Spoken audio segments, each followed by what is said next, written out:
Have you ever stopped to think about why we argue so much? Friedrich Nietzsche, the provocative philosopher, suggested that our obsession with debate might not be the intellectual triumph we think it is. Instead, he argued it could be a sign of profound weakness. Shocking, isn't it?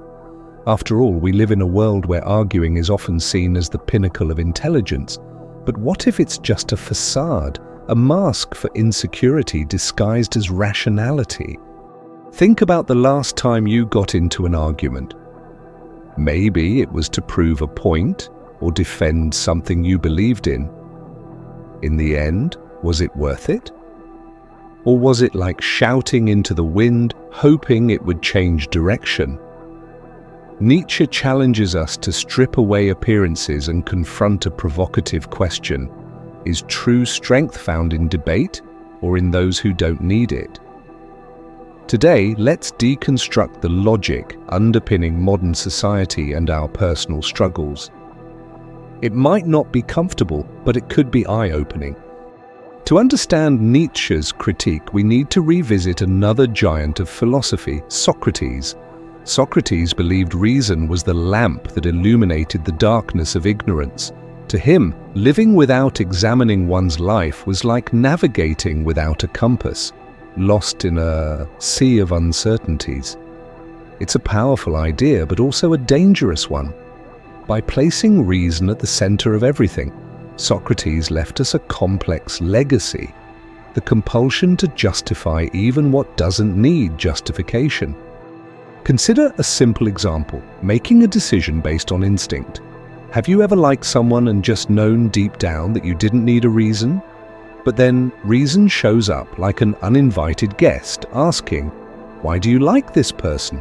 Are they the right choice?" The same happens with work decisions or moments of risk. A business person might feel they should invest in something even without all the numbers in hand. They trust what they feel, not what they can prove. For Socrates, this would almost be a sin. Reason, when used wisely, is like a sharp knife. It cuts through confusion, separating truths from lies, but it can also wound us. Imagine someone who overanalyzes every little detail before acting, a prisoner of their own doubts. Simple decisions turn into a labyrinth of justifications. What was meant to be a tool becomes a burden. The French philosopher Blaise Pascal once said, "The heart has its reasons which reason does not know." He reminds us that not everything important can be explained. Intuition, feelings, and instinct play vital roles in life. Yet we live in such a Socratic society that when we can't explain something, we feel lost or, worse, guilty.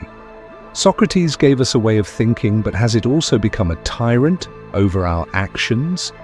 How many times have you held back from doing something because you couldn't justify it? Ancient cultures, like hunter-gatherer tribes, didn't have the luxury of spending hours debating what to do.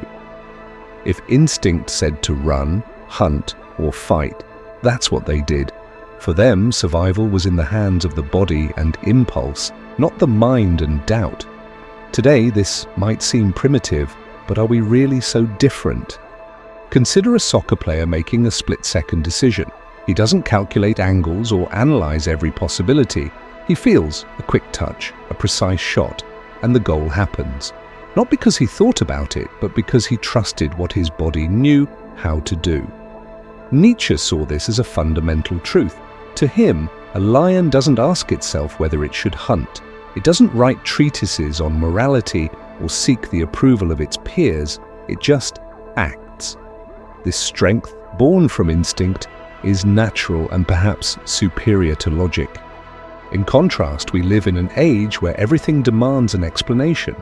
We act as though the value of our actions depends on the validation of others or some invisible rule.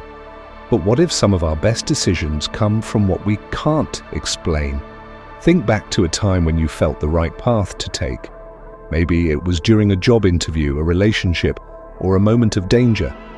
Instinct spoke louder and you acted before you thought, and it worked out. Not everything that matters can be explained. Not everything explained matters. This phrase captures the dilemma well. In our quest to justify every step, we lose touch with something more visceral, more pure, our intuition. The power of instinct doesn't ask for permission. It simply exists, ready to be used. The real question is, are we ready to trust what we feel without the need to justify every choice? Some people believe debate is a way to showcase intelligence and strength, but Nietzsche saw it differently. For him, debate was often the weapon of the resentful, a way to compensate for a lack of power. Sharp words become tools not to build, but to attack. Look around you. Social media is the perfect example. How often do you see endless arguments about politics, morality, or even trivial topics, and how many of those discussions actually change anything? Most of the time, it's just people trying to win through logic because deep down they lack another way to assert themselves. Nietzsche called this the morality of slaves. He noticed a pattern in the actions of the weaker. Instead of confronting what oppresses them directly, they create values and narratives to justify their position.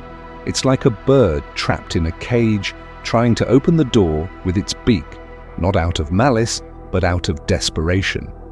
Debate, in these cases, becomes the cage itself. This doesn't mean that debate is always bad, but it's worth asking, why are we debating? Is it to exchange ideas or to reaffirm our place in the world? Think about that online argument you stuck with for hours, knowing from the start that no one would change their mind. Was it worth it? Or was it like walking in circles, exhausting yourself without ever getting anywhere? Philosophy is often seen as the pinnacle of wisdom, but Nietzsche, with his critical lens, presents us with an uncomfortable challenge. Does excessive questioning bring us closer to the truth, or does it paralyze us? To him, the pursuit of external justifications can become a prison, a symptom of weakness, not strength. Consider the modern phenomenon of overthinking. It's when you analyze a situation so much that, instead of gaining clarity, you become even more confused and paralyzed. How many times have you delayed an important decision because you were trying to predict every possible outcome? It's like trying to cross a river, but spending so much time studying the currents that by the time you finally jump, the opportunity is gone. Nietzsche saw something similar in philosophy. Excessive reflection can create a kind of paralysis, where thinking becomes more important than acting. Procrastination is a practical example of this. You have an important task, but instead of starting, you spend hours crafting the perfect plan or waiting for the ideal moment. In the end, nothing happens. While you think, the world around you keeps moving. The Ubermensch, or Overman, is one of Nietzsche's most challenging concepts. It's not just a figure of physical strength, but someone who transcends the limitations imposed by inherited values. The Ubermensch doesn't seek external justifications. He creates his own values and lives with a confidence that comes from within. Picture a tree growing alone in a vast field. It has no shade to protect it, but it also has no competitors for its light.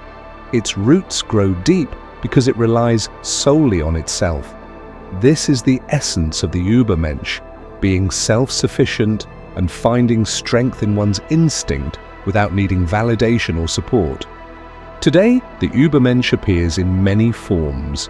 Think of entrepreneurs who create groundbreaking businesses or artists who take bold risks with unconventional work. These individuals challenge the status quo and aren't afraid to fail because their actions don't depend on anyone's approval. They represent a return to instinctive confidence, that strength that can't be explained but is deeply felt. However, living as an Ubermensch isn't easy. It takes courage to abandon the values we inherit from society, traditions, or even the people who raised us. It's always easier to follow a well-trodden path than to carve out new ones. Nietzsche's question remains, are we willing to face this creative solitude? Philosophy, at its core, should help us understand the world. Yet, at some point, it began dictating rules that often served to restrain rather than liberate. Nietzsche believed that modern morality, heavily influenced by the weight of societal expectations, was a system designed to suppress our natural instincts. These inherited values, he argued, act as chains that bind us, preventing us from realizing our true potential. Breaking free from this morality means embracing a new kind of freedom, one that requires us to trust ourselves, our instincts, and our ability to create meaning in a world that offers none by default. This isn't about rejecting morality outright, but reimagining it on our own terms. It's about living authentically with the courage to act without needing the crutch of external validation. Nietzsche's critique of debate, overthinking, and inherited morality challenges us to reflect on our own lives. Are we living authentically, or are we caught in the endless cycle of justifying every action? Do we debate because we seek truth, or because we fear silence? And most importantly, are we brave enough to trust ourselves, to act instinctively, to create and to live without apology? The answer to these questions won't come easily, but perhaps that's the point. Life, as Nietzsche saw it, isn't about finding simple answers, but about embracing the struggle to create our own. In that struggle, we find the strength to transcend, to grow, and to become more than what we were. Maybe, just maybe, that's the only justification we'll ever need.